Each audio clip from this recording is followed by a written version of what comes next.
Jumping effect. This is Noggin before 2003. As I mentioned in the history of Noggin, Noggin launched on February 2nd, 1999, which was aimed at older kids and preteens, similar to Nickelodeon, though more educational based. Shows that aired during this time were educational shows like 321 Contact, Ghostwriter, Square One Television, and many preschool shows like Blue's Clues, Allegra's Window, Eureka's Castle, Franklin, and Gullah Gullah Island, and aired many shows from Children's Television Workshop like The Electric Company and Classic Sesame Street under the title Sesame Street Unpaved. Other shows included Crow, Doug, and 123 Sesame Street, which was a rehash of Sesame Street seasons 25, 30, and 31.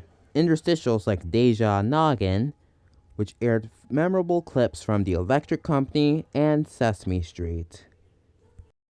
The Girl with Her Head coming out, about an adventure with a girl and her friends, Head Buzzers, where word puzzles were given to solve, My Wacky Family, where kids showed their household's life of living, Noggin's Choice, in which they will have many clips to choose from, and the winning one will be shown on Noggin. Noggin Gold, in which shared songs from Sesame Street, Nogginoid, in which facts from Sesame Street and other miscellaneous facts would be shown, Out of Your Mind, which aired art sent in by Noggin, Think Loudly, in which children would give their own commentary on serious issues, and What's in Heine's Head, which was whatever that is. Noggin also had its own website at launch, where children could interact with the Noggin characters, and they could even interact with Noggin's mascot, Fred. The Nogginmation Station, which children would make their own short animations, be shown on Noggin.com.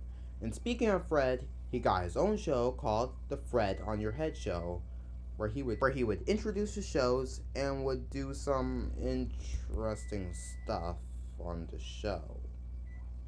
This was Noggin's first original show, and it wouldn't be its last, because on April of 2000, Ubi premiered. It was a show for preschoolers. It's a little weird, but it was a Noggin staple, staying on the block until the channel's rebrand.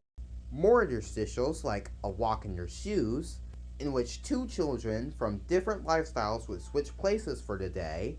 More new shows like The Busy World of Richard Scarry and Bill Nye the Sky Guy. And as you might have figured out, Noggin was weird. And I mean very weird. However, this wouldn't last because in 2000, they would switch out this 90s look for a cleaner cyber age early 2000s look. Not to say that Noggin stopped being weird, but it was definitely toned down. Eventually, most of the original interstitials and bumpers would be phased out.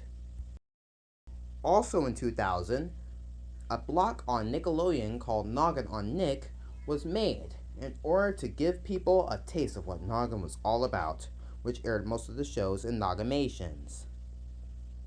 There's the Hubbub, which had commentary on shows which were featured at Noggin.com, a bit like a live chat in a live stream. Shows that aired during this block included Ghostwriter, Walk in Your Shoes, and Bill Nye the Science Guy, and Big Kids, which had premiered in 2001. Later that fall, Noggin made some big changes with the URL Fred Show, which was a spin-off of the Fred on Your Head show. In this show, Fred would display polls, Noggimations, music tracks, high scores on various Noggin.com games, birthdays of users, and outfits designed on the URL with Fred Show Studio in Noggin.com. Even had its own game show called Spock, which aired from 2000 to 2001. Other changes included freeform poems, which express themselves on Noggin website, and other history on Noggin website. On December 2001, the Hubbub was discontinued. And you know the rest. In 2001, the Jim Henson Company sold its rights of the Sesame Street Muppets to Sesame Workshop, which left Ubi as the only show for preschoolers. Then Tom Hashine announced they were going to rebrand Noggin to two blocks, one for younger children and one for older kids and preteens. And so, on April 1st, 2002, Noggin got a brand new refresh. It was now a preschool channel running from 6 a.m. to 6 p.m. with a new mascot, Feet Faced, which was equally as weird as the other mascot. Even so, Play With Me Sesame and 123 Sesame Street stayed on. In its place, Noggin had a block called The N, though it was mainly focused on teenagers, which focused on more mature topics. The block had a more arts and craftsy style more than the original Noggin. Shows that aired included Little Bear, Franklin, Blue's Clues, Allegra's Window, Golgo Island, and Kipper. Sesame Workshop got its own show called Tiny Planets, which aired in 2002, which featured two aliens, Bing and Bong, who go to other planets and learn about lessons along the way. A new interstitial series called And Then What Happened, which aired fairy tales in which a child will give their own ending to the story. Then, in 2002, Sesame Workshop sold its share of Noggin to Viacom. This didn't affect programming, however. This left Viacom as the only owner for Noggin, but they needed a new branding for it. So, they traveled all over New York for ideas. It was Amy Freeman who decided that it should be focused on a preschool-style format. And so, the Feet-Face era of Noggin ended its run on April 6, 2002. On April 7, 2003, it had an even more arts and crafts style format, and introduced two new mascots, Moose A Moose and Z Bird. And that's basically it. So thanks for watching, and until next time, this is Simon, signing off.